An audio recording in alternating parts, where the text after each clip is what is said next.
Good afternoon, everyone, and welcome to the January 2024 meeting of the Cobb County Board of Elections and Registration. We'll go ahead and call the meeting to order at 3 p.m. For all of you that are willing and able, please rise for the Pledge of Allegiance. I pledge the allegiance to the flag of the United States of America, and to the republic for which it stands, one nation, under God, indivisible, with liberty and justice for all. Thank you.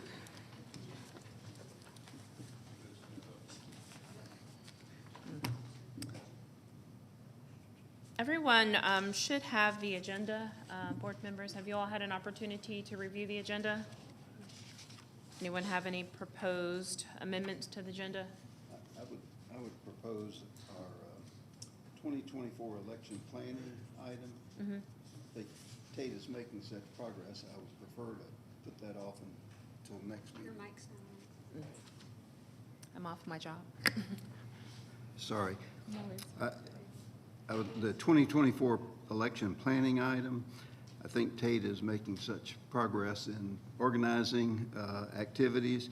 I would rather put that off until the next session. Okay, that's fine. Director Fall, do you have, I know you have a presentation prepared for us.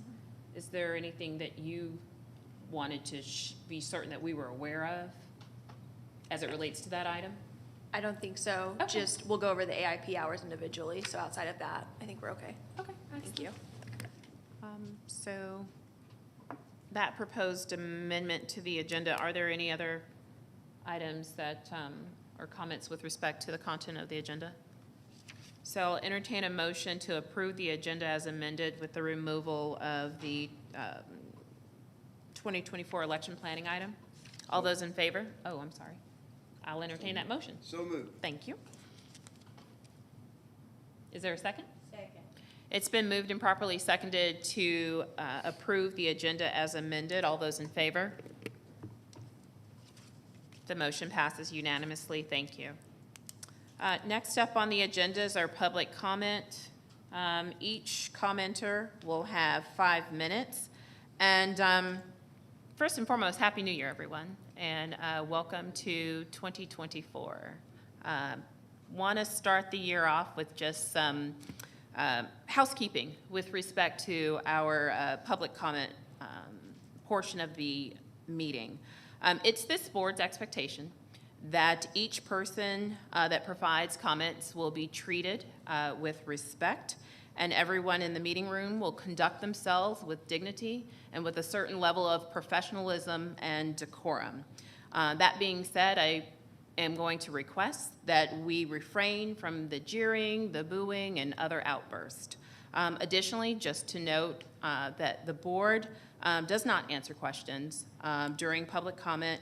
This is your time to be heard, and as such, all questions are deemed to be rhetorical. Now, obviously, board members have the opportunity to comment at the conclusion of the meeting if they so choose to do so. They're well within their right to do so, but just to kind of level set as we get this new year started off, especially given the fact that it's an election year. So with that, the first person on the list, is it Sabrina Mao? Ms. Mao, you will have 5 minutes, and your time actually should be reflected there, so you will be able to track how much time you have. Okay, good. Thank you. Sure. Good afternoon. I'm Sabrina Mao. I'm a U.S. citizen. I'm a Cobb resident. I came to the United States in 1967 to go to graduate school. And I did not know a lot about the United States when I came, but I did hear a lot about USA. I didn't know how good United States is until I came here to live here. After graduation, I chose to stay in the United States and became United States citizen.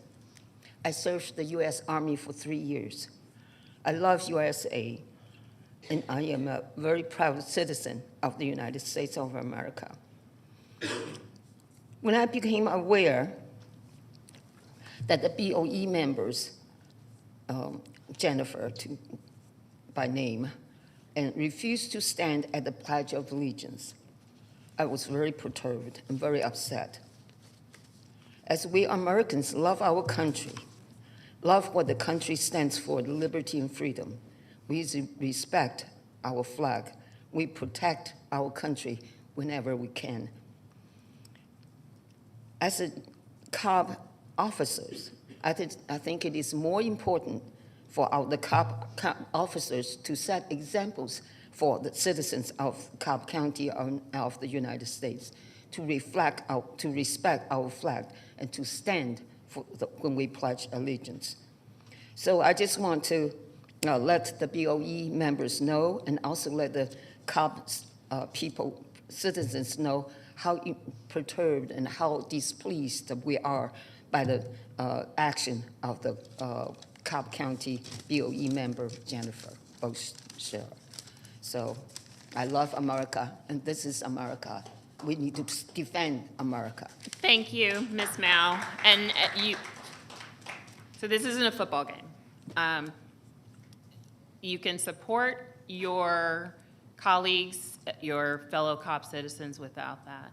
And this is not anything different from what happens at the state election board. I'm taking my guidance from them, and that's what informed my statement, as well with regard to the request that we just remain a certain level of decorum. So I would greatly appreciate it. Thank you. Next on the list is it Kari Greer?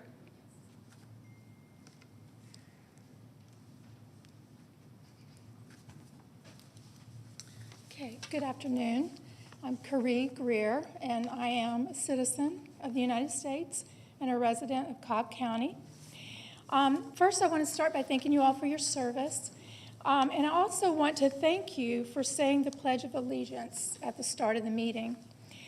It's really important for me, and I think for we the people, to be assured that our representatives are loyal to our sovereign nation, the USA, and not to a global government.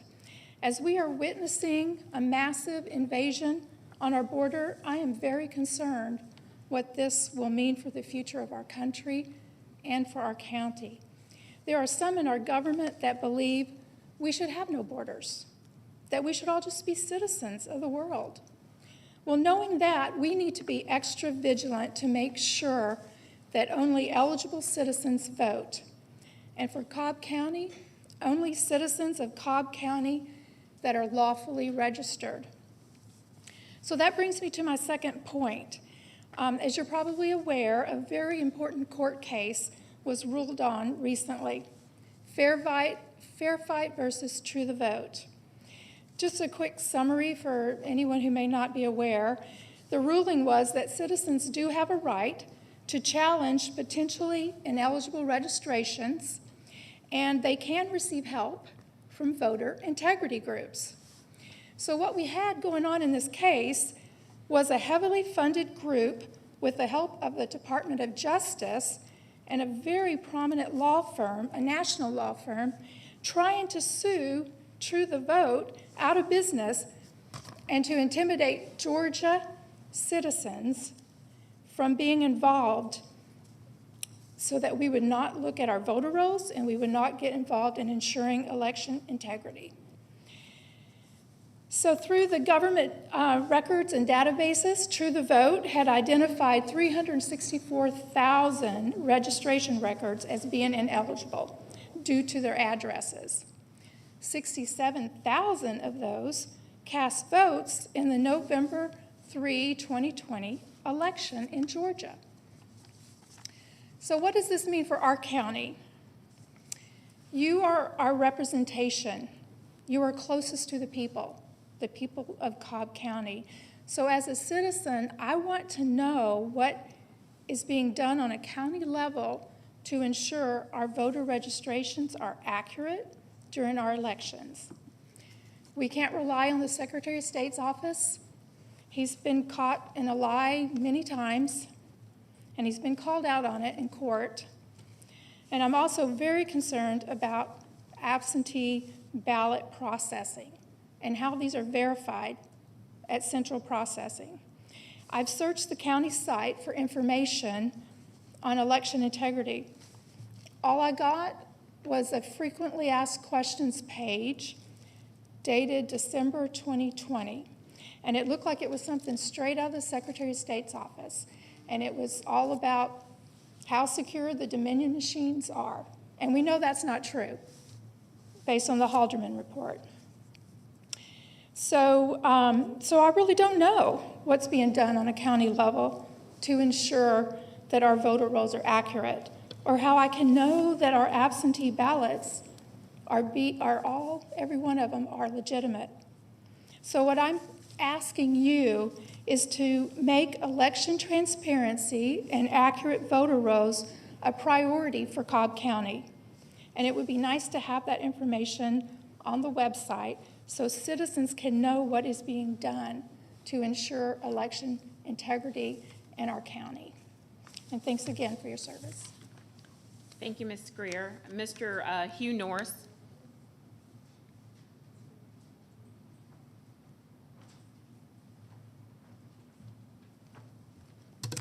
Good afternoon. Hugh Norris, 26 or 27-year resident of Cobb County. I'm here to express the fact that I have serious concerns about a pattern of behavior of the majority of this board. Going back to October, and it's a pattern, going back to October 9th of last year, an amendment to the proposed agenda for that meeting was offered by one of the members.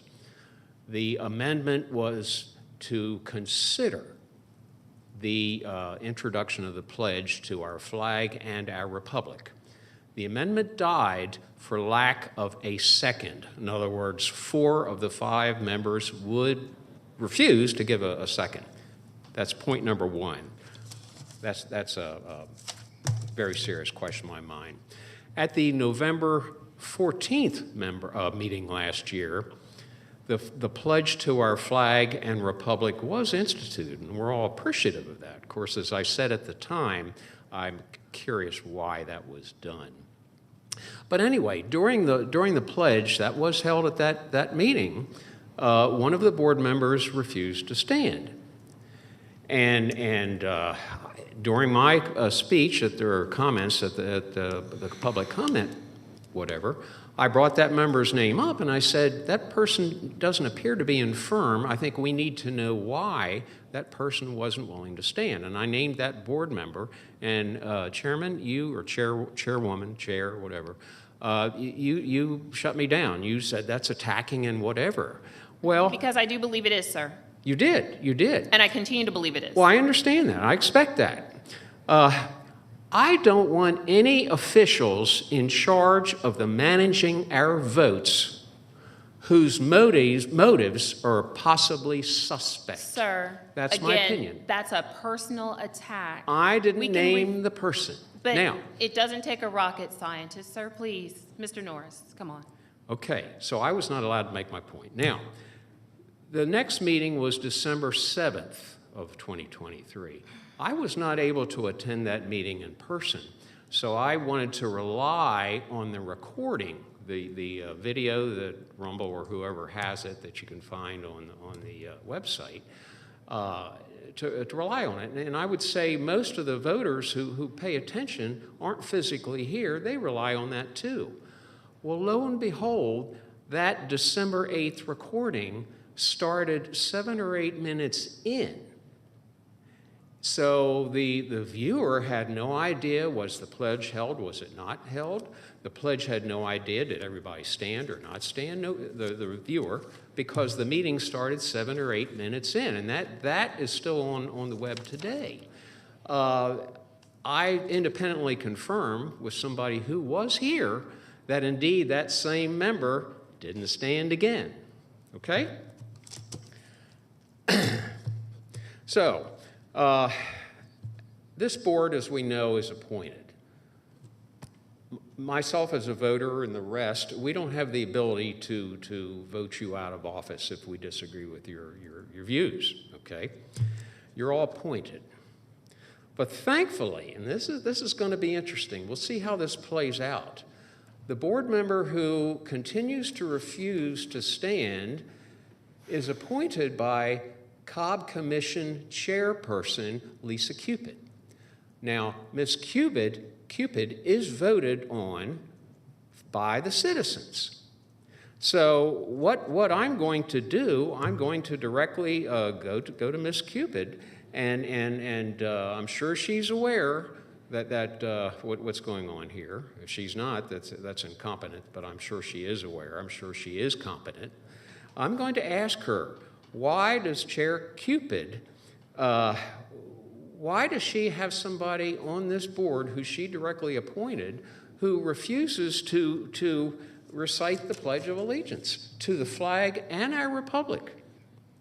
I'm also going to ask Ms. Cupid to look at the reason independently, if that's possible, to look at why was that recording, and I'm considering this an irregularity, whether it's human nature, honest failure, or intentional. Don't know. Why that 7 to 8 minute delay in the December meeting? So most of the Cobb people don't know what's going here as far as who is loyal and who or demonstrates loyalty and Your who time has doesn't. expired, Mr. Norris. Thank you for your comments, sir. That's fine? Okay. Yes, it has. Thank you. Ms. Rossman?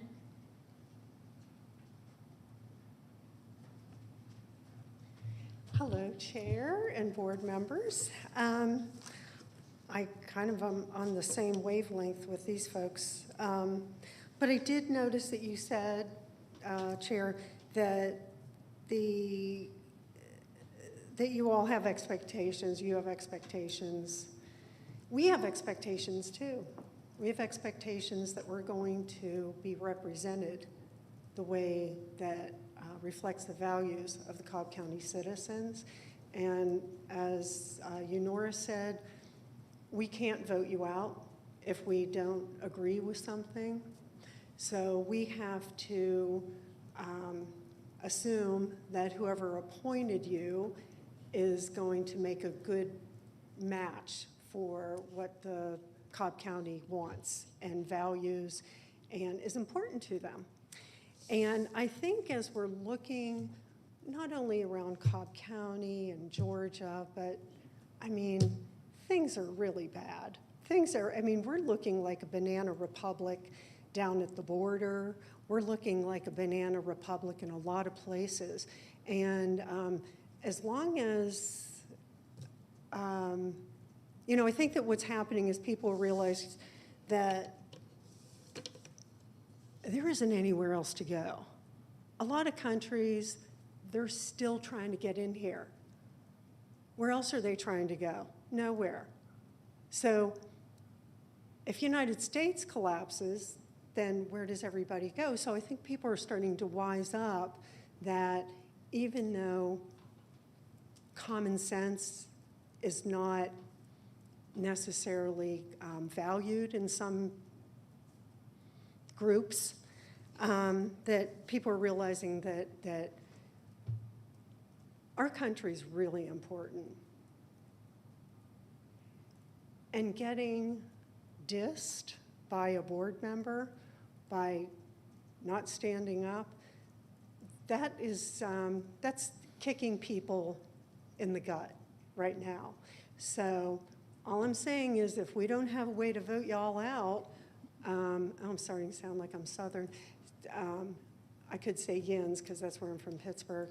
But if we don't have a way to, how do we all keep you accountable? I guess that's the question. And I've asked it at the Board of Commissioners too. How do we keep you accountable to reflect what the citizens want in Cobb County?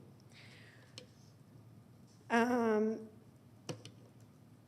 other thing I was going to say too is that, as long as Dominion voting machines are what Georgia chooses to use, it is pretty obvious to many that they are about as reliable as the Boeing 737 MAX 9s are. And It doesn't matter how great of a job you guys do. If our machines are being toyed with somewhere else to change votes, that's we're concerned. We are concerned because we saw this magic thing happen on election night in 2020 when all of a sudden all the machines went down and some candidates were down by 1,000 votes, and then this magic trick happened, and then they bumped up, and then there were all new candidates that were winning. And so I think a lot of us with the common sense and are looking at that and realizing that we're real concerned about becoming a banana republic. And yeah, that was kind of interesting that the video cut out, because I wasn't able to come to last month's meeting. I was watching it on YouTube. I keep waiting for it to come up, and then all of a sudden, it's public comment. And I thought, I bet, I'm not psychic, but I thought, I bet somebody didn't stand for the flag, and that's why that happened, and maybe I'm right. Thank you. Thank you, Ms. Rossman. The final commenter, Randy Rogers.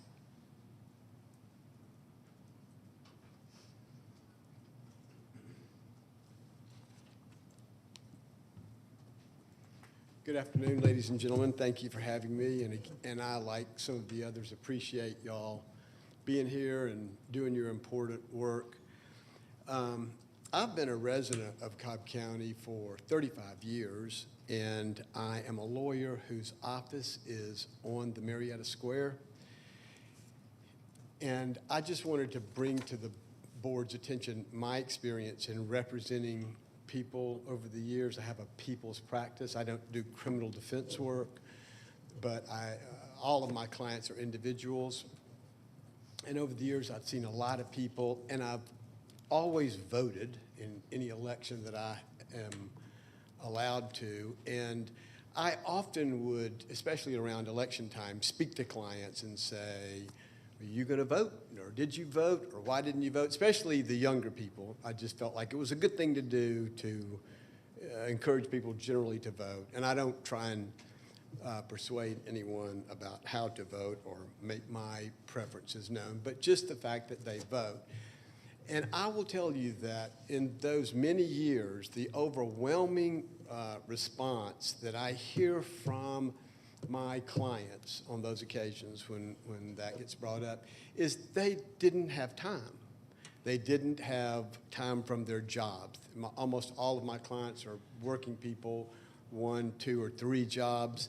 And so I applaud the effort of you folks to use the county resources to make voting as available as it can be, whether it's through mail-in or drop boxes or additional sites. I know we have limited resources and we have a lot of things we'd like to address in our county, but you all, better than others, have seen the conflict over voting, which, I mean, I was born and raised in Georgia, and this type of conflict was not known in the state or the nation until recently. And so I think that sort of conflict does scream out for some, it indicates a lack of trust of people, obviously. And so that justifies county resources be spent to, among other things, increase the opportunity for voting would be my argument. And I would like to say one more thing is that I'm a proud American too. My ancestors fought in every war this country's ever been in.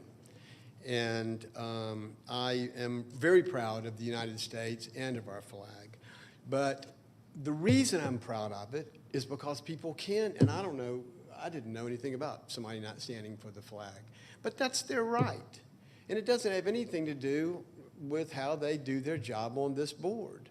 And so those issues shouldn't be confused. There's a lot of countries where you better stand for the flag you know? And maybe people would like to live in that kind of country where there's some repercussion from the state if you don't observe what your patriotic duty is in the eyes of others.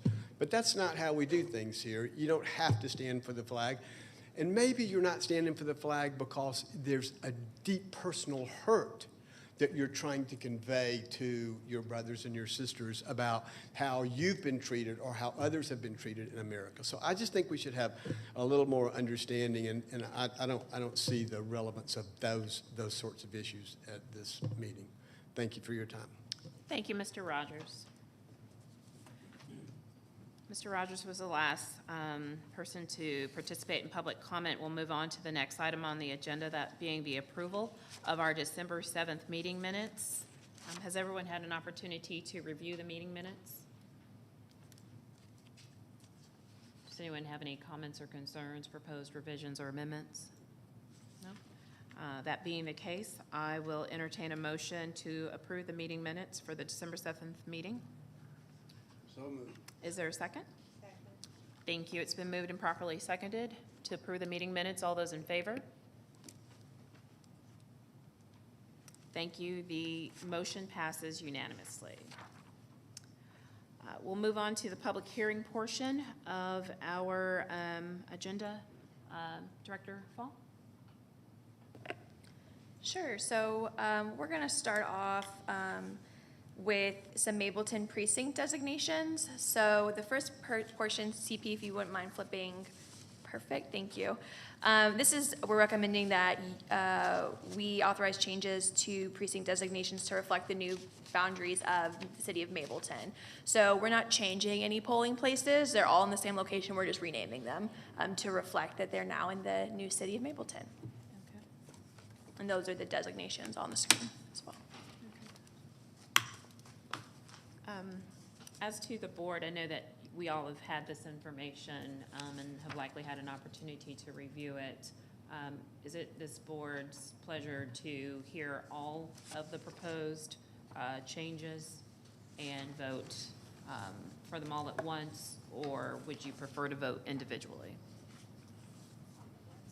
All at once? Or is everyone fine with that? Okay. Great. Okay, so on to the next slide. So these next two are just for the March PPP. So the first one that we have is to temporarily change the polling location for our Lost Mountain 04 location from Grace Community Christian Church to McClure Middle School. This will be a co-located precinct for that initial election and will be in the gym there. And so that is the first just for the PPP. Any questions on that one? I'm sorry, you referenced it as a co-located? Yes, so McClure Middle School is an existing polling place.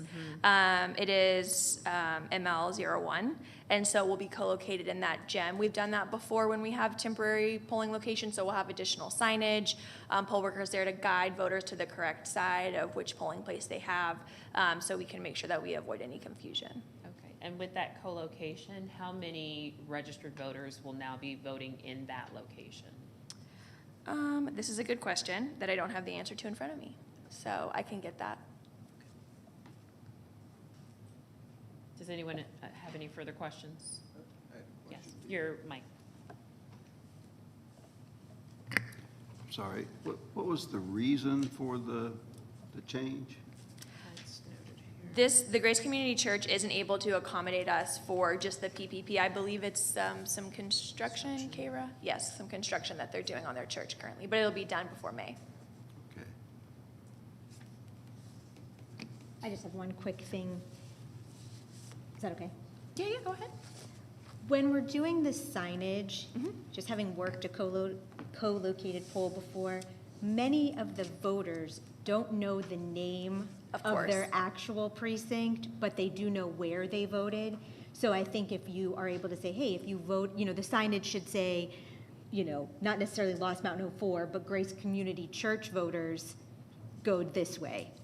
Having worked that, I don't think most voters don't identify, they identify with the location over the name of the precinct. Yeah, totally agree. We'll definitely work on that with that team that'll be there and make sure we have that appropriate signage. Cool. And I assume that there will also be signs at Grace Community Church Yes. directing people where to go for the new locations. Yes, correct. Okay, great.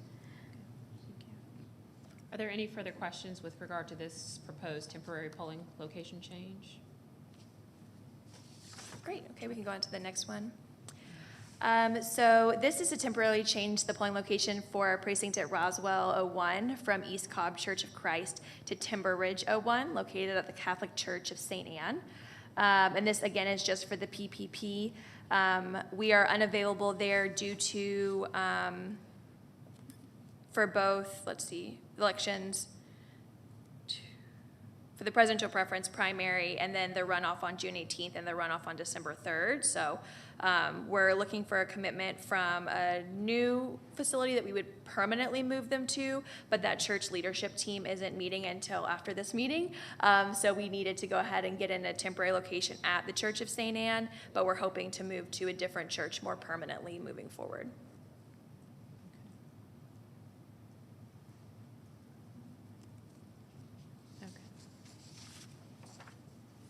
And then I note that this one, like the previous one, is technically outside of the, Correct, the precinct. yes. Okay. Well, this one says, I think for Roswell 01 will be at the Catholic Church of St. Anne would be 0.7 miles inside. Inside, okay. Mhm. Okay. Does anyone have any questions with regard to this proposed change? Great, so on to the next one, and then one more. This is for all 2024 locations, a temporary change. This is Smyrna 3A, from Smyrna Community Center to Shiloh Seventh-day Adventist Church. And this is because our former location is undergoing extensive renovations. So they'll be unavailable for all of 2024, but they would like to serve again once they're done with their renovations this year. And so that's for all elections this year, will be this one. And how far away is the new, or is the proposed location for 2024 from the current Smyrna Community Center? This is 1.6 miles outside of the precinct boundary. Okay. Oh, I see it there, sorry. Does anyone have any comments or questions for this? Well, I do appreciate this change. We obviously did receive a significant amount of feedback during the municipal elections about the difficulty and the actual room that the voting took place in at the Smyrna Community Center. So I appreciate your taking the initiative to change this. So just to be certain no one has any questions about the proposed temporary changes.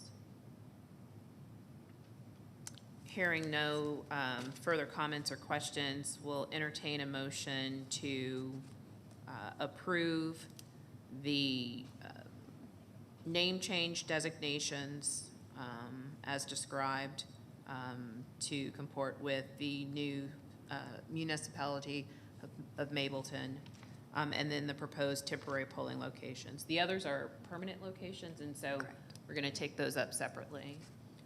But we'll entertain a motion to approve them as provided by Director Fall. So moved. Is there a second? Second.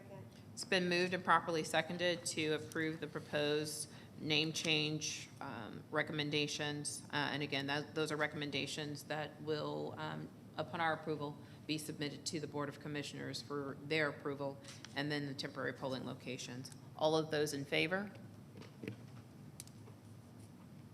The motion passes unanimously. Thank you. Now on to permanent polling location changes. Awesome. So on to the next one. So our first one that we have is approval of the change for Precinct Addison 01 from Legacy Church to Culture Event Center. You can see the current precinct is the one that's circled in yellow, and then the red dot just below that intersection, or above that intersection, is the Culture Event Center. So that shows you approximately where they are, and it is 1.3 miles outside of the precinct boundary. Okay. And the next one? Thank you. Oh, sorry. Sorry. Vision issues, mental issues. I know that your team, who does select these locations, always does a thorough job. But my preference on moving a precinct outside the boundary would not be permanent, it would be temporary. I don't think it's right to move a precinct outside the boundary. I think it's confusing. We already have enough confusion over who votes where, in what areas. So my preference, and I totally understand not being able to currently find a location, doesn't mean that we can't in the future. So my preference would be to make that a temporary change, not a permanent. And I would ask that the vote on this be separated from the additional locations. Okay. Just to be certain, Director Fall, we are no longer under contract. We were advised by Legacy Church that they no longer wanted to serve as a polling place. Am I correct? Correct. Okay. And so in that instance, we very well could move it somewhere else, but we do not have the opportunity to go back to Legacy Church. Correct. And as it relates to the other polling locations that we've voted on for a temporary change, we have the opportunity to go back to them, correct? Or for the one instance where the new church, the church leadership just hasn't met yet, so we Yeah. have to wait for that vote, but yes. Okay. But they've not terminated an agreement, have they? Correct. Okay. So I think that it might be more nomenclature with respect to temporary versus permanent, in as much that we have to move from the Legacy Church, correct? Correct. Okay. And your team, to Ms. Fisher's comments, can perhaps look for another location, but at this Absolutely. present time, there is no other location. Correct. Okay. Our preference is also to always be inside the precinct boundary. And we are always driving around, keeping up to date with economic development of what's coming up and new, whether it's a new apartment complex or something that's being converted into a public facility or a church. We're probably one of the first calls to them. So we will always keep an eye on new development that could potentially put us back inside of a precinct boundary. Okay. Mr. Bruni? No? Okay. Does anyone else have anything further? Okay. And I'm perfectly fine with us voting for these permanent changes one by one and not as a block. So we'll entertain a motion with respect to the proposed polling location change for precinct Addison 1 from Legacy Church to the Culture Event Center. So moved. Is there a second? Thank you, Ms. Efrat. It's been moved and properly seconded to approve the polling location change for precinct Addison 1 from Legacy Church to Cultural Event Center. And all of those in favor? Any opposition? The motion carries with a majority 4-1 vote. Ms. Tate? Yes. Ms. Ball? Yeah. So our next one is to request the approval of the change for Big Shanty 01 from the First United Lutheran Church to Greer's Chapel Baptist Church. And this was, again, First United Lutheran Church is no longer able to serve as a voting location. We are 3.5 miles inside of that boundary line with this one. Okay.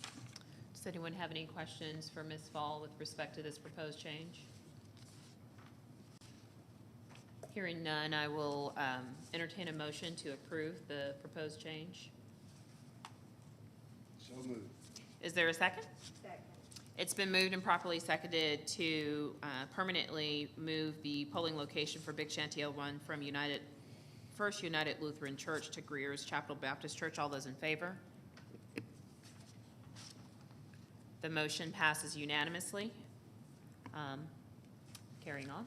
So next we have the polling location for Precinct East Piedmont 01 from Elizabeth Baptist Church to Shady Grove Baptist Church. Again, Elizabeth Baptist Church is no longer able to serve as a voting location. This one is 1 mile right on the dot outside of the precinct boundary line, and it is inside MR5B. So you can see that in the photo with the map. Okay. Does anyone have any questions for Director Tate, or Fall, sorry. I don't have a question, but just for the record, I reiterate my desire to not make any location outside the boundary permanent. And with this, you indicated that Elizabeth Church, Baptist Church has indicated that they no longer want to serve, therefore we are no longer under contract with them, so we don't have the opportunity to go back. Correct, Okay, hence the reason why it's deemed as a permanent location correct. change? Okay, thank you. Anyone have any further questions for Ms. Fall?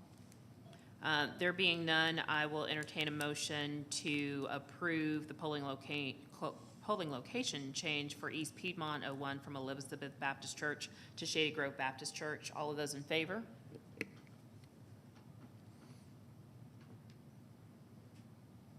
So moved. Oh, I'm sorry. And you all just went right with it. Is there a second? Thank you, Mr. Bruning. Thank you, Ms. Affret. Now, all of those in favor.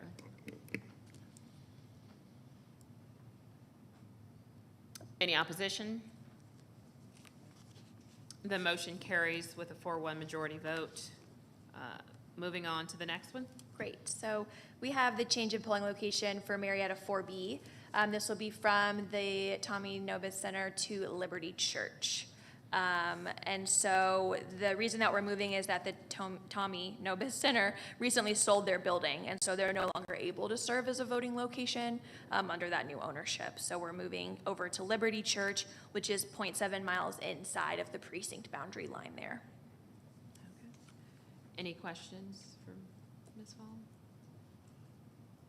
Hearing none, we'll entertain a motion to approve the polling location change for Marietta 4B from the Tommy Nobis Center to Liberty Church.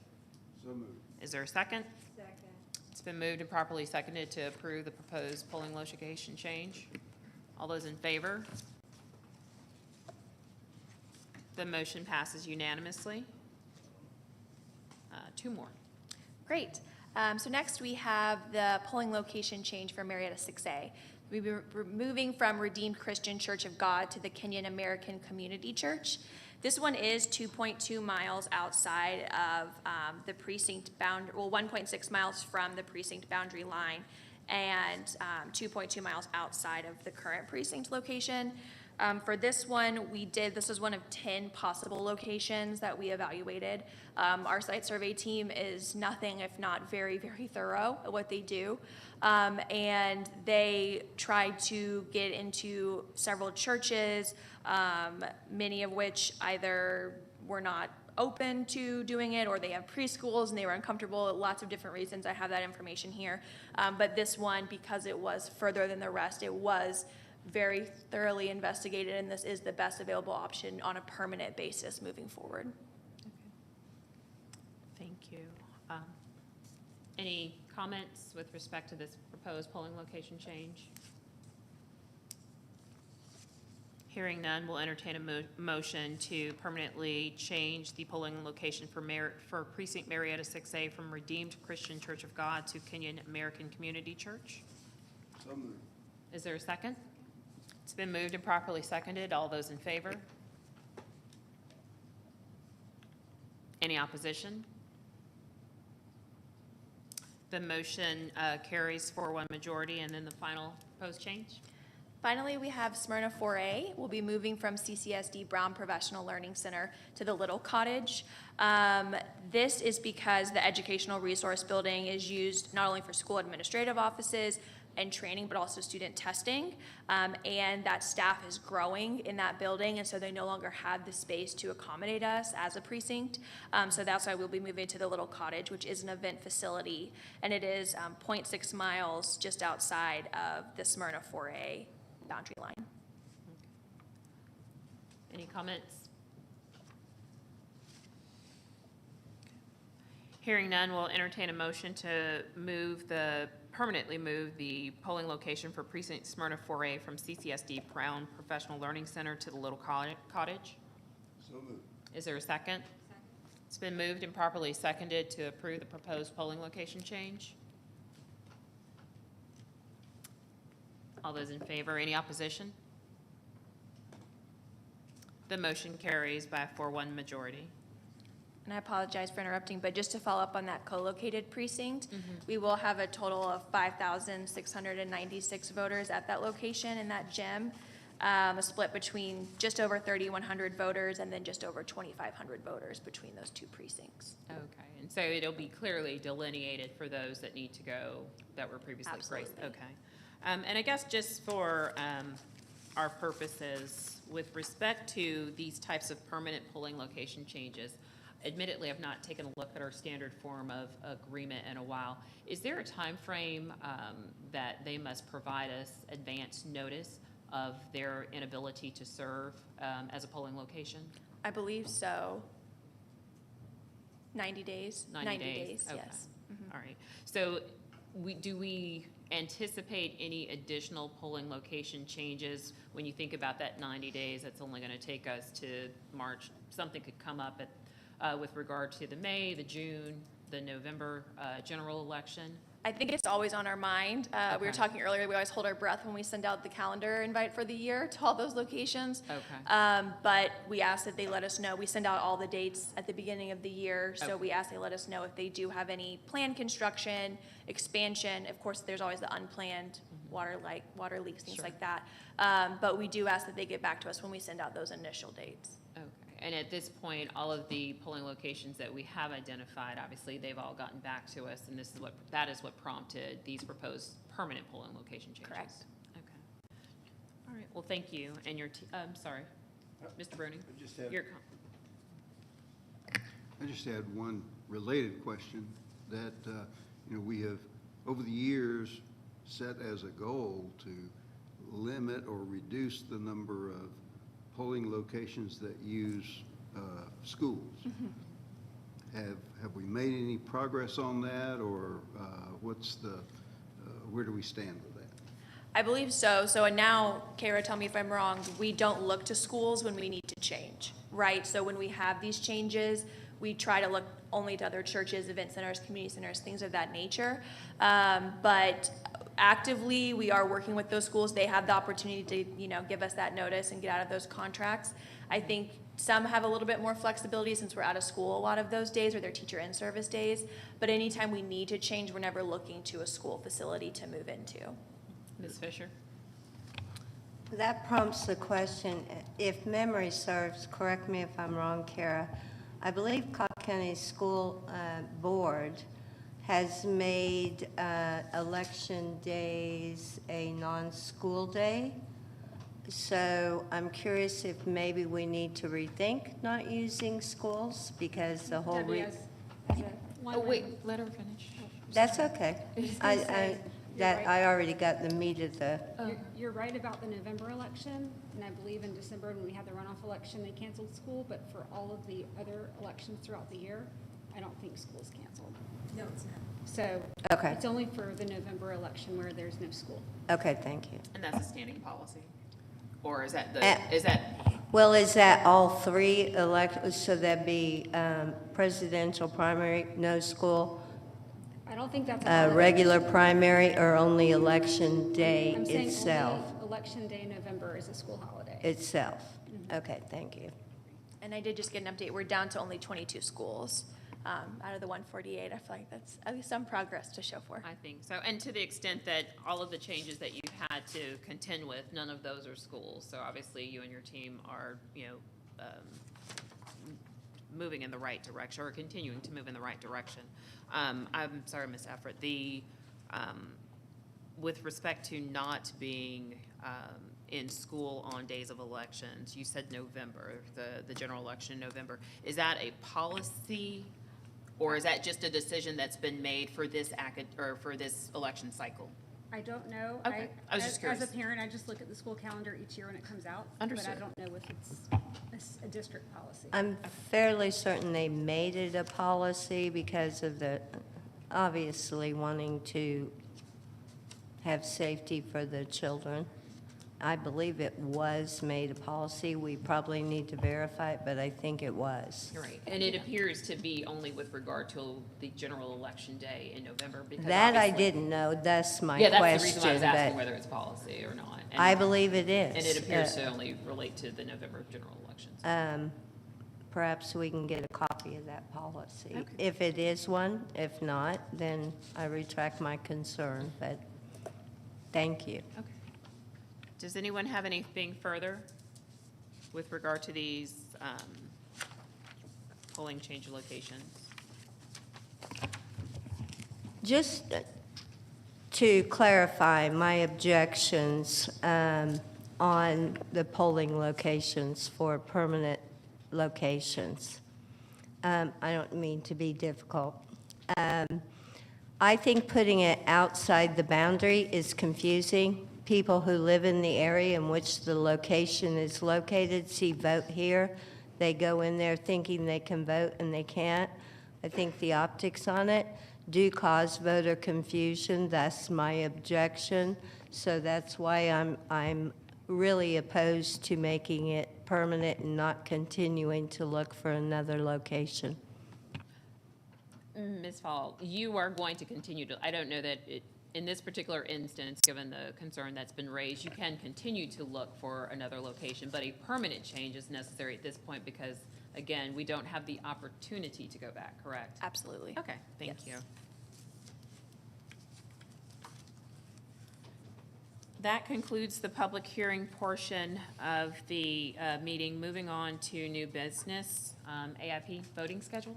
Great. So first, we're going to start off with our AIP proposed schedule for the PPP. So we're bringing up those hours here. So in the typical format, you can see that we'll be there Monday through Friday from 7 a.m. to 7 p.m. at all of the locations listed to the left. And then we'll be both Saturdays, 8 to 5.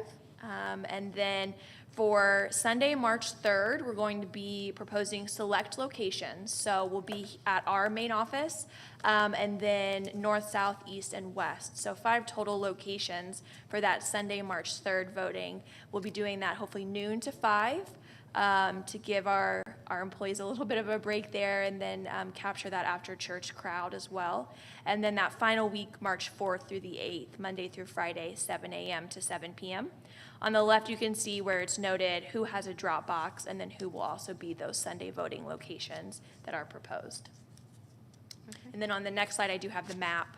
I know it's kind of small in that format, so I apologize to get the key at the bottom. But our typical AIP locations there, those 11. We can go back to the hours, that might be more helpful. Thanks, CP. Thank you. Thank you, Ms. Fall. Does anyone have any questions with regard to the proposed AIP locations, or for that matter, the time, the hours at the locations?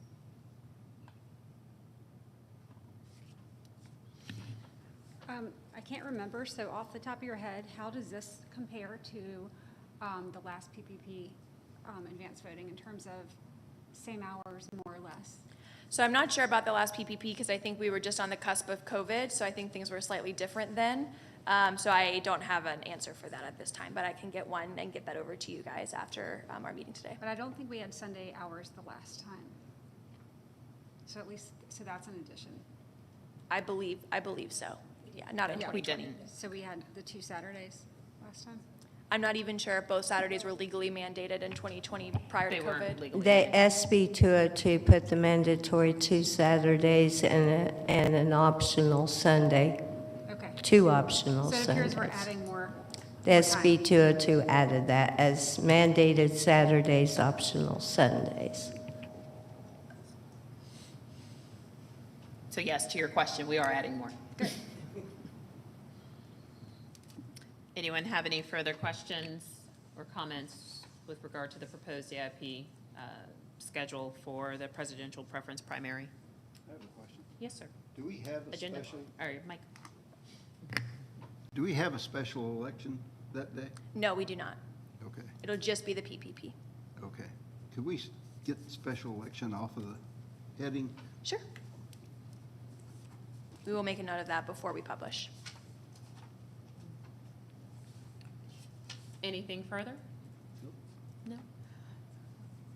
That being the case, we'll entertain a motion, or I will entertain a motion to approve the proposed advanced voting options for the presidential preference primary election on March the 12th.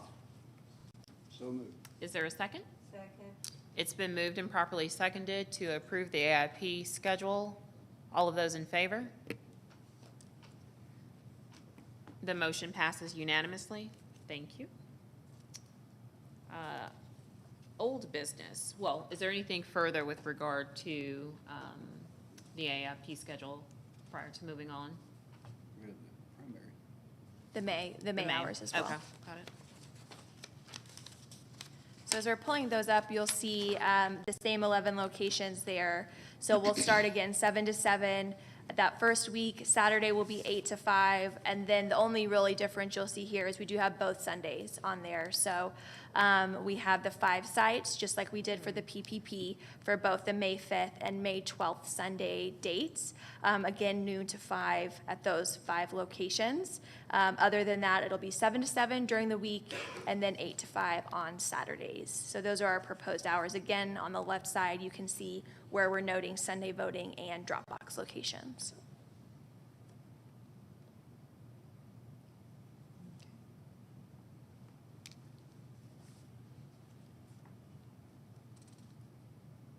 Does anyone have any questions or comments? There being none, we'll entertain a motion to approve the proposed advanced in-person voting schedule for the primary election on May 21st, 2024. So moved. Is there a second? Second. It's been moved and properly seconded to approve the AIP voting options for May 21st, 2024. All those in favor? The motion passes unanimously. Now moving on to old business, the 2024 board meeting schedule. Mr. Bruning, I believe you raised some concerns? We had Here it is. Mike. we had a regularly scheduled meeting scheduled for May 13th, but we also had a meeting at elections May 21st, it's election day, and then another meeting on May 28th for the certification of the general primary election. And my suggestion was we could skip the May 13th meeting, that we didn't need to have 3 meetings in 1 month. 2 should be plenty. I would agree, and that is generally the position that we take. If there is an election that takes place in a month, that we will skip or reschedule, if you will, or the regularly scheduled meeting in lieu of the election night meeting and the certification meeting. I believe in speaking with Ms. Brooks, she inquired about the availability of this room on May the 28th. Correct. So on the 28th for that certification meeting, we would only be able to be in this room in the morning at 9 a.m. So if we wanted to do an afternoon or evening meeting, we would need to utilize our office instead of the 100 Cherokee. Okay. And my recollection is that it was available from 9 to 12:30? I believe so, yes. Okay. Such that potentially the meeting would not begin at 9 a.m., but that's the earliest that it could begin. Correct. And we'd need to vacate the premises by 12:30. Correct. Okay. Comments, concerns? I know Ms. Mossbacher, you raised a concern. I just think we should start a little later than 9 a.m. Yep. because that's certification, and so I think we probably want to push that, if we could start at 11 11 or or something. 11:30. I would personally say that giving everybody more time to get ready for certification makes sense. I would agree. Does anyone have anything further? So what are we changing it to? It would most 11. likely be an 11 a.m. start, just to give the Ms. Fall and her team sufficient time, or as much time prior to the actual certification meeting, if there are any last-minute items related to certification. So it would be on the 28th. It would just begin at 11 or 11:30.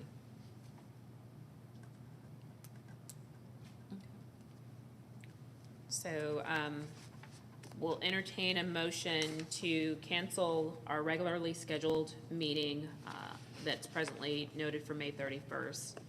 13. I'm sorry, the 13th. I've just transposed the number. May 13th. I'll entertain a motion. So moved. Is there a second? Second. It's been moved and properly seconded to cancel our regularly scheduled meeting that's noted for, presently scheduled for May 13th. All those in favor? The motion passes unanimously. Noting that at the outset of the meeting, we tabled the 2024 election planning. We will perhaps continue that discussion, but at next month's meeting, we'll move on to the election office reports and updates. Our director's update. Great, thanks. So while we're getting our slides pulled up, I just wanted to say overall, I've been here a month and 4 days now. So it's been very fast and furious. I've already been to an SEB meeting. I've been to the Gabriel conference.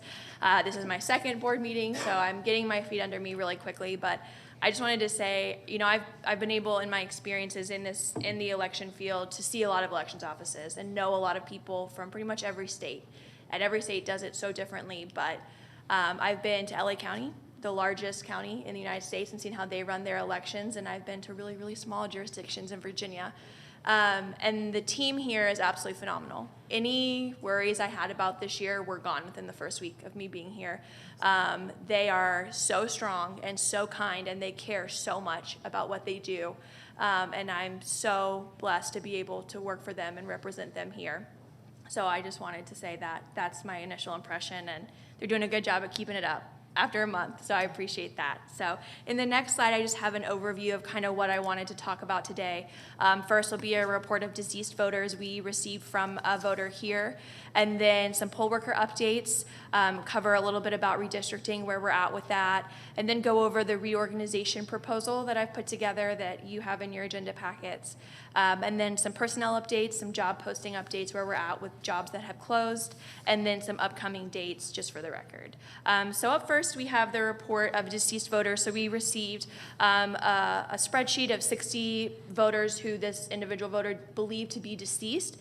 In that spreadsheet, the voter included obituaries for all 60 of those voters. So under the Georgia Code 21-2-231E1, county registrars are able to use death certificates, local newspaper obituaries to investigate and remove voters on that reason.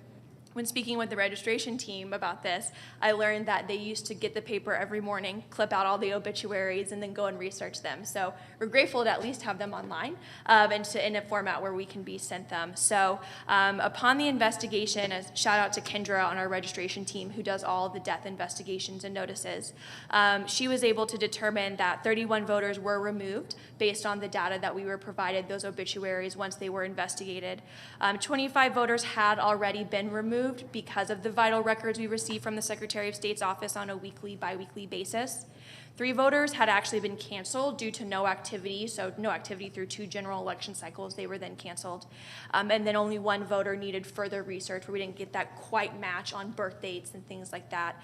It took Kendra about 4.5 hours of her time to research these voters. She's very good at it, but we wanted to make sure we're being thorough. And so she did that, and these were the determinations that we came up with. Okay. Does anyone have any questions for Ms. Fall? I know I do. I always defer. Do we know why these 31 were not removed? I do not know, no. Is there a way to research that? I can look into it. In a less hectic time? Yeah, I can reach out to the Secretary Yeah. of State. It could be where they died. Based on that, it might not have been in the Georgia vital records if they died out of state. Just my first guess, anything like that. But I can reach out to the Secretary of State and see if they have a good understanding of why that might have been the case. And I think it's important just for public knowledge of the people here and those watching that ultimately it is the job of the Secretary of State to initially remove deceased voters. Am I correct in that? I believe so, yes. And then we're a secondary backup.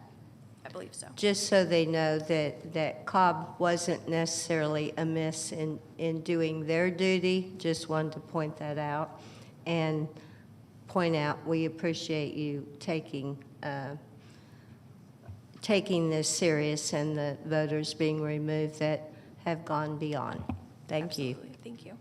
Yeah, I was just going to ask you to speak to what the standard process is for the benefit of everyone on the board, as well as those that are present with us and those watching. Sure. So when we receive this information, it obviously helps to get it in a spreadsheet with links to the obituaries. That helps us a lot. And then I turn it over to Kendra, and Kendra investigates these. She investigates what she can find from the vital records we receive from the Secretary of State, looks at their birth dates. Sometimes it's a maiden name, married name, divorce name on the obituary versus their voter registration name. So she does the due diligence to ensure that the voters that we believe to be deceased are in fact the voters that we would be removing. So once she collects that information, she gives that over to her managers, they let me know, and then we move forward with those removals. Okay, and so in the absence of a voter providing this information to us, what would be the standard process for removal of deceased voters from the voter roll? So typically, weekly or biweekly, we'll get a report in Jarvis from the Secretary of State's office, from the Department of Vital Records with those deaths over that week or bi-week period. And then Kendra, again, would go in and look through those and make those connections there, and then we would remove the voters from there. Okay, thank you. Does anyone have any further comments or questions related to this item? Okay, continue. Great. So up next, we have some poll worker updates. So we're really excited that AIP is utilizing 10X for the first time this election. 10X is our poll worker management software. It's how we schedule our election day voters. And so they'll be using this to schedule shifts for the March presidential preference primary for AIP exclusively. We have heard the voters and the poll workers of Cobb that they want to explore shift work. Staff is a little hesitant because initially it looks like double the amount of people to assign, double the amount of people to train, double the amount of people to pay in the payroll system, but we hear the voters and the poll workers and we want to do something. So what our plan is for the March presidential preference primary, we'll send out a survey to our poll workers to identify precincts where there's a particular high interest in using a shift system. And then in the May primary, we'll roll out just at a few precincts kind of a model of what shift work could look like for our poll workers. We'll see how that goes. We'll get satisfaction surveys back on those, and then we'll make a determination based on that data and the success of that kind of pilot program, what to do moving forward. So that's the shift work. We hear you, and we're going to try to do our best to fulfill that desire there. Our current numbers in 10X, so we currently have just over 7,100 poll workers with 13 applications in process. We have 713 poll workers who have already marked themselves as available for the PPP to work Election Day. That deadline is March 8th. We obviously roll all the way up into right before the election due to last-minute dropouts or illnesses. The target number there is 1,730 poll workers. So it's not to say that we need poll workers because we obviously have over 7,100. We just need anyone to go in and provide that availability. You do that through your poll worker portal. So you log in there and then you provide your availability for the elections for the year. And then the area supervisors can go in and begin assigning the polling places based on that availability. We have 457 poll workers marked as available to work AIP, well above our 250 target goal number there, so we're looking great on that end. And then we already have 339 poll workers scheduled for classes as of this morning. I got to pop into a train the trainer class, so it was great to see that kicking off really well. Go ahead. In the portal where they're marking their availability, are they given the choice to mark available for full day or shift work if shift work is available?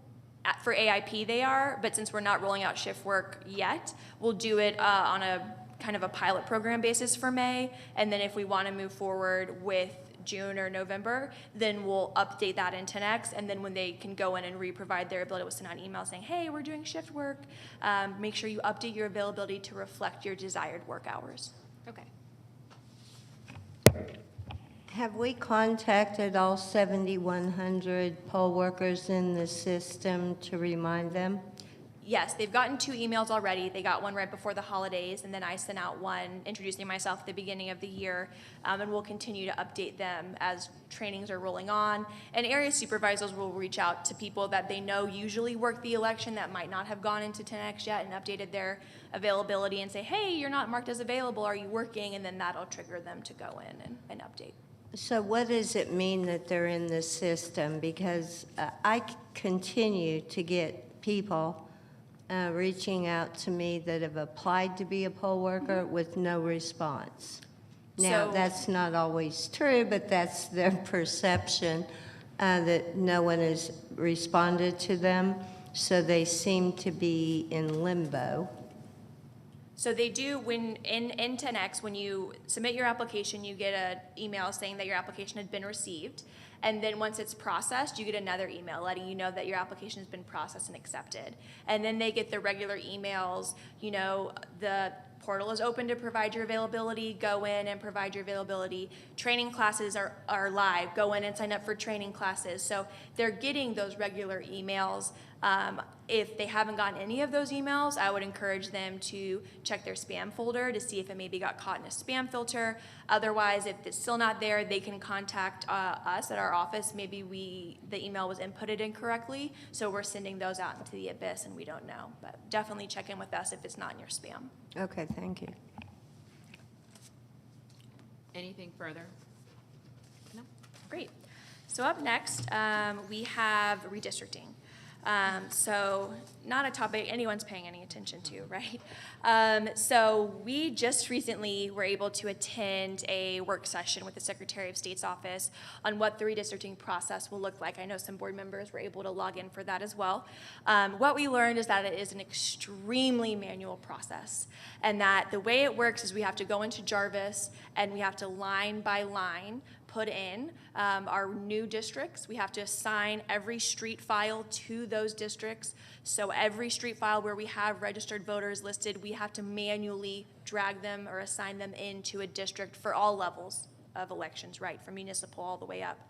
And so our registration department is ready to go. Kevin and Melissa, who are our supervisors over there, did the same process in 2022. We were in ENET at that time, not Jarvis, but the process is almost identical.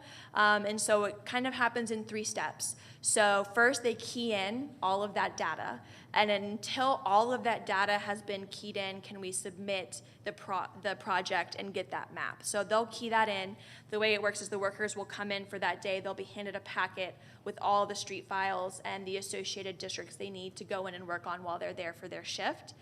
Then we have a team that goes back and proofs all of that information. So they're proofing those same packets that were entered to ensure it was entered with accuracy, and then we make any corrections that we need based on that proofing. And then once we're done, at that point, could we engage GIS either within our department within Cobb County or within a private firm to use their maps to go back and final proof our maps to overlay and make sure that we're correct.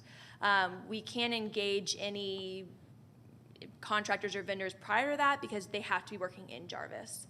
So they'd have to have that Jarvis login to go in and type in everything line by line. And so we already have the Mableton changes in progress. So now that you've approved them, if the BOC approves them tomorrow as well, we'll go ahead and get that project cleared. So the first little chip in the bucket is done with those couple of Mableton precincts. But that's where we're at. As soon as we have that clearance from them, then they'll start working on the larger project. I have a question, and I know, but does anyone else have comments or questions they'd like to raise? No. Wrong one. I guess my concern is we so far don't have the ability to assign the combo codes because we don't have all the maps. So how many combo codes do we currently have, and are we anticipating the same amount? And it seems like I remember there were over 2,000 last time around. That's a huge amount of paperwork and process to pull out all that together and get input. And I'm just scared to death of the time that it's going to take once we finally get the answer, once we finally get the maps into our hands. Any thought, hope, belief that we'll be able to do it? I think the team will get it done. If we have to pay a lot in overtime, then we have to pay a lot in overtime, but they will get it done. I think what's unfortunate is that if we go off of the maps that are currently standing, they'll work on this project line by line, and then once every line is completed, can they then submit that project? If one of those maps changes, then we have to start completely over. We can't go in and edit those lines. So all of that work would have to be redone. That is how the process is currently set up in Jarvis, and there's nothing, to my understanding, that we can change about that. So we will go off the maps that we have and do the best we can with what we're given. And I know the team will knock it out of the park. I may have to bribe them with some Dunkin' every morning, but I know that they'll knock it out of the park. Sure. At what date will you get nervous that you cannot do it without too much risk? This is a great question, maybe for my attorney. I think, heading up into, the good thing about the PPP is that it's all the same ballot.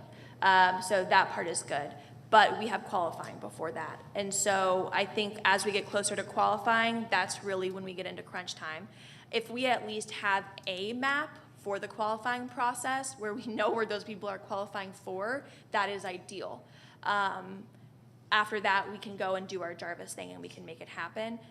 But I would say the closer we get to qualifying, the more I'll be, I don't want to say nervous, but maybe drinking a couple more Diet Cokes than I would normally. So I know you and Attorney White have been in pretty consistent communication with the Secretary of State's office around this process. Where are we with regard to that communication? And any guidance, suggestions? Obviously, and I've got it kind of in my update around the thought of putting a statement out, but. Sure. Just by way of an update, and there's at least one case that we'll probably need to talk about specifically in executive session, but just in general, I spoke last week with Stephen Ellis, who's the Deputy Counsel for Secretary of State's office, and I think a week or two ago, the latest email, they indicated, the Secretary of State said, well, we want all redistricting to be done by February 9th. The reality is, though, that's just their quality control deadline. That's when they would like it to be in. The closer you get to that March 4th qualifying date, that's, then you're, if you're scrambling a week before qualifying, then that's a problem. So you definitely want to back it up from qualifying, but they understand that sometimes the courts don't follow the preferred Secretary of State schedule. Now, that being said, we are getting more clarity as we go here. We have three sets of maps that were approved by the federal court a few weeks ago, and those can sort of move forward in terms of those being input. We have a ruling that came out this morning in the commission case. We'll probably need to discuss, well, it's already been appealed, and the question is, how does the supersedious apply to that, meaning what's the status quo pending that appeal? And we're going to have to look into that. But then we're still obviously waiting on a third set on the Board of Education map. So all of that to say, they're aware. We've had conversations with both Deputy General Counsel and Blake Evans has also been on some of these emails. And so they know that Cobb was looking at 3 different redistricting issues even as we approach qualifying. But yes, I do think it's as soon as we can get a statement with some clarity on which maps are set and are being loaded, and which maps, may, even as late as February, may be being uploaded, and to remind voters to check their My Voter page and that type of thing right before the election is the best time to do it. But that's again, the statutory deadline is really the qualifying date, but the Secretary of State has sort of said, and it's just it's official for their purposes, but it's just not statutory. It's just they would like it to be done by February 9th. Okay. And further to the point that you just made, there are up to 5 maps or there are 5 maps. You've got the 3 as they were approved by Judge Jones, correct? Correct. And then you've got BOC, a Board of Commissioners, and Board of Education. Yes. Is your staff, Director Fall, able to kind of bifurcate, if you will? We've got these 3 maps that have been approved by District Court Judge Jones. Can you all begin working on that, or is it a matter of having all 5 at the same time? It's all or nothing. And that's what I thought. I just wanted everyone here on this board, as well as the public, to understand the dilemma that we're in. And we'll talk a little bit later in the meeting about the statement that we're referring to. Don't we also have congressional maps?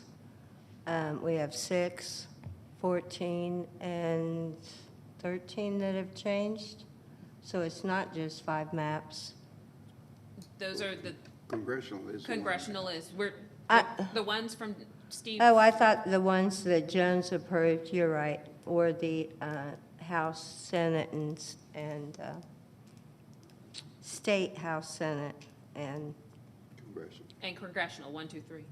Senate, House, and Congressional. Yes. Okay. Those are the 3 that I was referring to. Okay, those are actually more than 3 maps, because under state, just so everybody understands the amount of pressure that we're putting elections under, it's on congressional, you have 3 districts, right? Under House, you have how many? And under Senate, you have more. So it's a whole lot of work. I'm But, sorry, when I was speaking to it, that's when I okay. referred I to the just 3, want- it's congressional, I just wanted to Georgia clarify, House, I Georgia Senate. just wanted to clarify that. Understood. That That's it's fine. more than 3 maps. It's a lot of maps and a lot of work for all voters in the Cobb County that are affected in those districts. One thing I do want to ask Daniel is, I totally understand where you're coming from on the voters kind of being unknown. Keep checking my voter page. We kind of have a real issue with two cases of candidates knowing which district they are qualified to run in. District 2 probably being the worst because one of the more controversial boundaries.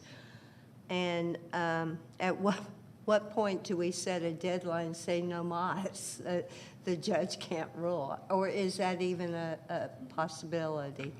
Well, we can't say. Certain that we can do We can't that. tell the judge. When Judge gets to tell us. when I but- say we, is there anybody that put a stake in the ground on that? Because Well, so again, as I mentioned before, the March 4th is, I keep saying that, it's early March, I don't want to throw out the wrong date, but qualifying, if you back it up from the election day, I'm pretty sure it's March 4th. And so that's the deadline, you know, so in theory, you could have changes up until the 3rd, but on the 4th, people, you know, have to be able to qualify. But from a practical standpoint, to be able to you know, because we need to have the maps before then, a good bit before then, or at least a few weeks, because you're going to be manually entering this data into the thing. And so, but on paper, people will be able to, you know, you know, hopefully a few weeks before at the latest, this is the district that I'm going to be in. But to have it in the ballot system, in the Jarvis system, you know, in time for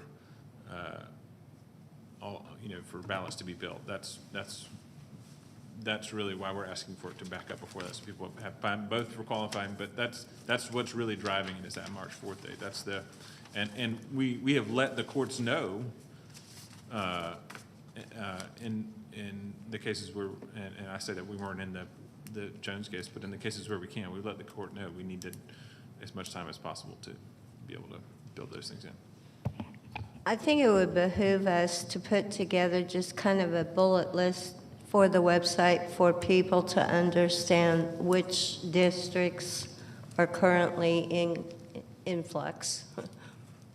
Just a bullet list, either in the Court of Appeals, decided, so it's firm, you know, just a very brief synopsis so people have somewhat of an idea of So I did speak with Director Tate Fall as well as with our lawyer about putting together a statement around redistricting that we can place on our website. It's in my comments subsequent to hers, but yes. I We've think that's really important. understood, and we've talked about it. Mr. Bruni? Can we proceed with getting the maps that we currently have on our website replaced? I mean, we can do House districts, Senate districts, congressional districts, and potential candidates can look at those and know where they live and whether they're, what district they're in.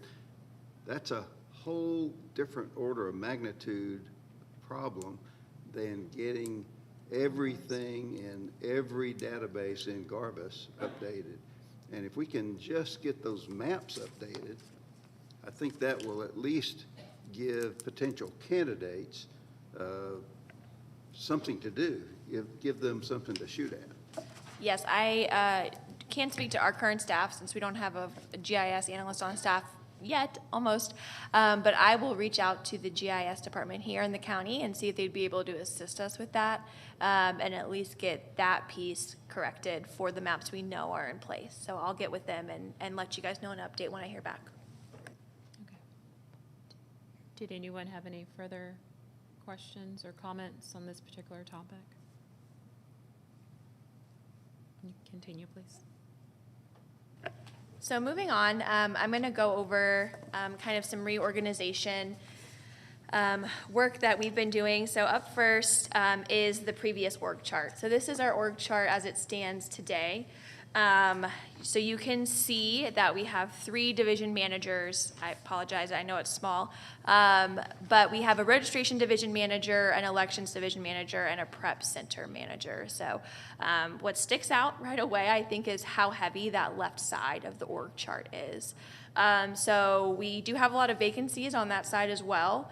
And so that's always difficult. But if we want to flip over to the new chart, I can kind of highlight what is new here. So any changes are highlighted in yellow. So the first major change is that we would split the registration and absentee department into 2 separate departments. So I would have an absentee division manager and a registration division manager. I think historically, since ABM and AIP has grown so greatly since 2020, as soon as those dates starts, registration kind of becomes the redheaded stepchild, right? And the division manager is focused on the absentee side. And so I think this would help prevent that from happening. And so on the registration division manager portion, all that's new under there is a GIS analyst, but that would be moving a part-time position to a full-time position. And then with that, that would be an immediate request for the BOC of a new full-time position. So I do plan to go before them at the first February meeting to ask for 3 new full-time positions. So I'll highlight what those are. That is one of them. So changing a part-time to a full-time GIS analyst, mainly because of redistricting and how far behind on the maps we are. During this time, people come in every day and ask for maps, ask us to print maps, and so we need to be able to respond to the public better when it comes to that. On the absentee division side, so we'd be hiring a new division manager. They would also need an admin, as the other division managers have, to support them in that role. And then, thanks, CP. Right above that, you'll see a deputy director. And so that would be an FY25 request. So that would start October 1 if the board approves my budget as it stands. And I think that part of the reason I'm waiting for that is that I don't know what my day-to-day looks like quite yet. And I don't want to hire someone and then change their job duties in 6 months once I have a better idea of what I can delegate. So that's the thought there. The absentee division manager would be an immediate full-time ask of the BOC. So that's the second one there. That way I could hire a registration division manager just over registration. That is the vacant position we currently have. And then at the same time be recruiting for an absentee division manager to bring in someone with very deep absentee knowledge and experience. So that's the goal there. And then up at the top, you'll see the third full-time ask immediately is a Department Comm Specialist 2 position. This would be upgrading a part-time position we currently have that's listed as a graphic designer website. And so this would be a full-time position to help us do a better job of communicating with our voters. Our small piece of the pie of the county strategic plan is voter outreach. And that is something that I don't think we're doing in excellence currently. And it's because we haven't had the manpower to dedicate to that. So having a full-time position would allow us to be in the community more, engaging in community groups, attending more meetings, and having outreach events to help better engage our community as a whole. And so those 3 full-time asks of the BOC immediately would be that full-time GIS analyst, the absentee division manager, and then the full-time comm specialist 2. We do have the support of Dr. McMorris, so I'll begin walking the halls next week after the long weekend, and hope to get those votes there. Great, thank you. This is excellent. Does anyone have any comments or questions for Ms. Hall? No? I think you have, what, one more item? Yes, One or 2, yes. Okay. So just the personnel updates. So we are in the final hiring process of our part-time GIS analyst. So if we are granted that full-time position, this person would just move into a full-time capacity. And we made sure prior to beginning the hiring process that they were open to that, and they just finished up their master's, so they're eager to get started. We're currently in the review process of applications for the voter registration specialist 2. This closed on the 4th. It was an internal posting, a full-time position for that one. And then currently posted, we have our assistant absentee by mail supervisor. So that's underneath our absentee by mail supervisor. That closes on the 12th at midnight. That is open to the public for anyone who wants to apply. And then upcoming postings we'll have 2 part-time elections coordinator, ones in the prep center in our equipment division, and then a part-time elections tech in our elections department, and then a part-time elections tech at our reception desk as well. And then last, we have just some upcoming dates. So, I apologize for interrupting you. The registration division manager, where are we with respect to, I believe there was a review you were doing with the team on the job spec and. Yes, so we are reviewing those. I needed to know about the new reorg before I could post, because I'll be taking out all those absentee duties before I post it. So that's the hold there. Okay, got it. Great. So we have some upcoming logic and accuracy testing. So our prep center LNA will start on the 23rd at 9 a.m. And then our absentee by mail will start the next day, the 24th at 9 a.m. That's because we start UOCAVA ballots going out on the 23rd. So that's why we did the next day for that. And then our AIP poll pad LNA will likely be that last couple of days before AIP starts. But as soon as we have a final date, we will post that to our website so the public is aware. And then the last dates are around qualifying. So we will begin qualifying Monday, March 4th at 9 a.m. And we'll continue from 9 to 5 throughout that week until Friday the 8th, where we will end at noon. So the last day ends at noon. Partisan candidates will be qualifying at their county party's office, and then nonpartisan candidates and independents will qualify with us at our office at 995. And that's all. Thank you. Comprehensive report, we appreciate it. Mr. Bruning? Pushing the wrong button. Could you please email a PDF of this? Absolutely. Thanks. Anything further? Well, thank you for your update. My update will be brief. We've already begun the conversation with respect to redistricting. As I mentioned, I did reach out to Director Fall on Friday, as well as to our attorney to talk through what a statement or some type of communication would look like and what it would include. That obviously was prior to this morning's ruling as provided by, or issued by Judge Harris in the BOC Home Rule Maps case. But do realize that we are working through that, and I will continue to work with Daniel and Ms. Fall to come up with what that looks like. It'll be disseminated to the members of the board, so you have an opportunity to review it. And if you'll turn it back to us as quickly as possible, but do realize that this is a very fluid environment, given the pendency of the litigation as it relates to the 2 sets of maps. But the 3 sets of maps are what they are. And then finally, just sorry, I have actually 3 things. 1 additional item, I'll be reaching out to each of you. We've spoken about this, I know, since I joined this board in 2021, about updating our bylaws. The bylaws for this governing body date back to the 80s. Obviously, they need to be updated, and I have worked to get some bylaw drafts or versions from surrounding counties to solicit some, not input from them, but to see what's in their bylaws. But we definitely need to update those, and so we'll be recruiting. Anyone want to raise their hand to assist and support on that, it'd be greatly appreciated. And then finally, with respect to the truncated video, Ms. Fisher brought this to my attention on December the 16th. I immediately contacted, actually, I'm sorry, her email was directed to Ross Cabot, our Director of Communications, and I was copied on that communication. He immediately responded on Sunday. She sent the email on the 16th. He responded on Sunday and indicated to her that it was a technical issue.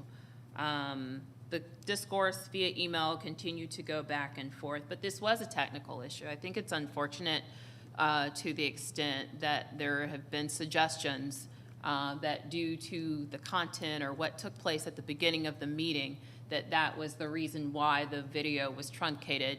As I put in my email to Ms. Fisher, that's patently false. I repeat, that is patently false. No one truncated the video such that things that took place in the first 5 to 7 minutes were not visible. My understanding is that for those viewers that were watching the stream on the Cobb County website, there was nothing that was amiss. The video comes from YouTube. It's recorded as a part of the YouTube feed, and it was a relay issue, and I'm referring to the technical information that was provided to me, but the computer that interfaces with our YouTube feed had a history of failing to start automatically, and that is the reason why it was truncated. But there was no conspiracy not to show anything. That's not what took place. And so I would just ask that if there are concerns like this in the future, my email address, my personal phone number is available, and some of you all have called me, but I would encourage you to reach out to me if you have questions about things that go on at this meeting, things that transpire here. I diligently will research them and get back to you. So again, those were my comments. I don't have any further updates or comments. I think at this point, executive session is what is presently up next on the agenda. So we'll entertain a motion to go into executive session. So moved. Is there a second? We can, I just need to make sure you put for the purposes of Yes. litigation. Yes. That's what I said. All right. So there is a motion on the floor to go into executive session for the purposes of litigation. Is there a second? Second. It's been moved and properly seconded to go into executive session for the purposes of litigation. All those in favor? The motion passes unanimously. For those of you that have not been with us for prior meetings, once we move into executive session, we ask that you vacate the room. We will try to get through this discussion with our counsel as promptly as possible. At the conclusion of that conversation with counsel, we will invite you to come back into the room, and again, we'll try to get through it as promptly as possible.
We'll entertain a motion to exit executive session.